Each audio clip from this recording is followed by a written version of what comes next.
Psychiatrist ಡಾಕ್ಟರ್ಗಳು ಕೊಡುವ ಆ್ಯಂಟಿ depressant ಟ್ಯಾಬ್ಲೆಟ್ಗಳು ಏನು ಅಂತಂದರೆ ನಿಮ್ಮ ಮೆದುಳನ್ನು ಕೆಲಸ ಮಾಡದೇ ಇರೋಂಗೆ ಮಾಡಿಬಿಡ್ತಾರೆ. ತಪ್ಪು ಅಂತ ಹೇಳಕ್ಕೆ ಬಂದಿಲ್ಲ. ನಮಗೆ ಗೊತ್ತಿರೋ ರೂಟ್ ಯಾವುದು ಆ ರೂಟಲ್ಲಿ ನಾವು ಹೋಗ್ತೀವಿ. ಗೊತ್ತಿಲ್ಲದೆ ಇರೋ ರೂಟನ್ನು ರಿಸ್ಕ್ ತೊಗೊಳಕ್ಕೆ ಇಷ್ಟ ಇಲ್ಲ. ಈಗ ನೀವು ಗೊತ್ತಿಲ್ಲದೆ ಇರೋ ರೂಟು ನನ್ನ ಹತ್ರ ನೀವು ರಿಸ್ಕ್ ತೊಗೊಂಡಿದ್ದೀರಾ. I am not a doctor, I am not a qualified MBBS doctor. ಆದರೆ ನೂರಾರು ಜನಗಳು ನನ್ನ ಹತ್ರ ಬಂದು ಈ ಡಿಪ್ರೆಷನ್ಗೆ ಟ್ರೀಟ್ಮೆಂಟ್ ತಗೊಂಡು ಸರಿಯಾಗಿದ್ದಾರೆ. ನೀವು ಡಾಕ್ಟರ್ ಹತ್ರ ಹೋದಾಗ ಡಾಕ್ಟ್ರ್ ಏನು ಮಾಡ್ತಾರೆ, ಈ ಮನಸ್ಸು ಅಂತನ್ನೋದು ಏನು ಅಂತ ಕಂಡುಹಿಡಿಯೋಕ್ಕೆ ಜಾಗ ಗೊತ್ತಿಲ್ಲ. ತಲೆಯಲ್ಲಿದೆ, ಕೂದಲಿದೆ, ಕಿವಿಲಿದೆ, ಬೆಟ್ಟಲ್ಲಿದೆ, ಉಗುರಲ್ಲಿದೆ, ದೇಹದಲ್ಲಿ, ಹೊಟ್ಟೆ ಒಳಗಿದೆ, ಎಲ್ಲೋ ಒಂದು ಜಾಗದಲ್ಲಿ ಮನಸ್ಸಿದೆ. ಇಲ್ಲ, ಕಂಡುಹಿಡಿಯೋಕ್ಕಾಗಲ್ಲ. ಈಗ ನಾನು ಮಾತಾಡ್ತಿದ್ದೀನಿ, ನೀವು ಕೇಳ್ತಿದ್ದೀರಾ. ನನ್ನ ಮಾತುಗಳು ಇಷ್ಟ ಆಗುತ್ತೆ, ಇಷ್ಟ ಆಗಿಲ್ಲ, ನೀವು ರಿಯಾಕ್ಟ್ ಮಾಡ್ತಿದ್ದೀರಾ. ಇದೆಲ್ಲ ಮನಸ್ಸಿಂದ ಆಗೋದು. ಸೊ ಮನಸ್ಸು ಅನ್ನೋದನ್ನು ಕಣ್ಣಲ್ಲಿ ನೋಡೋಕ್ಕಾಗಲ್ವೇ ಹೊರತು ರಿಯಾಕ್ಷನಿಂದ ಕಂಡುಹಿಡಿತೀವಿ ಮನಸ್ಸು ನಮಗಿದೆ ಅಂತ. ಸೊ ಗೊತ್ತಿಲ್ಲದೆ ಇರೋ ಒಂದು ಮನಸ್ಸನ್ನು ಟ್ರೀಟ್ಮೆಂಟು ಔಷಧಿ ಕೊಟ್ಟು ಹೆಂಗೆ ಮಾಡ್ತೀರಾ? ಸಾಧ್ಯವಿಲ್ಲ. ಹಾಗಾಗಿ ಈ ಮನಸ್ಸು ಔಷಧಿಗಳಿಗೆ ಒಳಪಡುವ ಒಂದು ಅಂಗ ಅಲ್ಲ, ಗುಣ ಆಗೋದಿಲ್ಲ.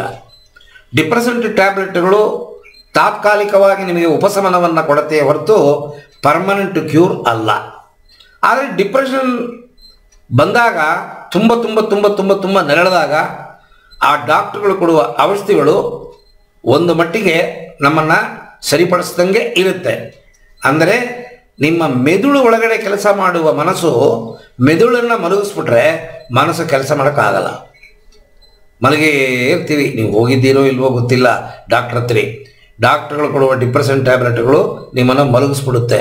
ಸೋಮಾರಿತನ, ಆಸಕ್ತಿ ಕಡಿಮೆ, ಏನು ಮಾಡಿದ್ರು ಅರ್ಧಂಬರ್ಧದಲ್ಲಿ ಬಿಟ್ಬಿಡ್ತೀರಾ. ಸೊ ಹೀಗೆ ಏನೇನೋ ಆಗುತ್ತೆ. ಇದು ತುಂಬ ಲಾಂಗ್ ರನ್ನಿಂಗಲ್ಲಿ ತಗೊಂಡಾಗ ಬೇರೆ ಸೈಡ್ ಎಫೆಕ್ಟ್ಗಳೆಲ್ಲ ಬರುತ್ತೆ. ಇದು ಬೇಕು ಹೌದು, ಬೇಡವೂ ಹೌದು. ಸೊ ಇದನ್ನು ಹೇಗೆ ಸರಿಪಡಿಸೋದು?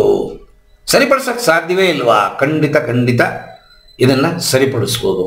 ನ್ಯಾಚುರಲ್ ಆಗಿ ಭಗವಂತ ನಮಗೆ ಏನು ಕೊಟ್ಟಿದ್ದಾನ ವಸ್ತುಗಳು ಅದನ್ನು ಇಟ್ಕೊಂಡು ಪ್ಲಸ್ಸು ಆಧ್ಯಾತ್ಮ, plus hypnotherapy, plus acupressure, plus acupuncture, ಮ್ಯಾಗ್ನೆಟೋಥೆರಪಿ,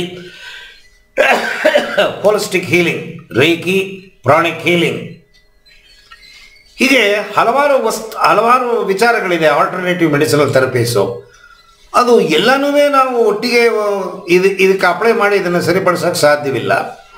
ಹಾಗಾಗಿ ಇದಕ್ಕೆ ಅಂತ ಒಂದು ಪ್ಯಾಕೇಜ್ ಮಾಡಿ ಆ ಪ್ಯಾಕೇಜನ್ನು ಜನಗಳಿಗೆ ಹೇಳಿಕೊಟ್ಟು ಅವರು ತಿದ್ದುಕೊಳ್ಳೋದಕ್ಕೆ, ಸರಿಪಡಿಸ್ಕೊಳ್ಳೋದಕ್ಕೆ ದಾರಿ ಮಾಡಿಕೊಡುವ ವಿಚಾರವೇ ಈ ಒಂದು ವಾರದ ತರಬೇತಿ.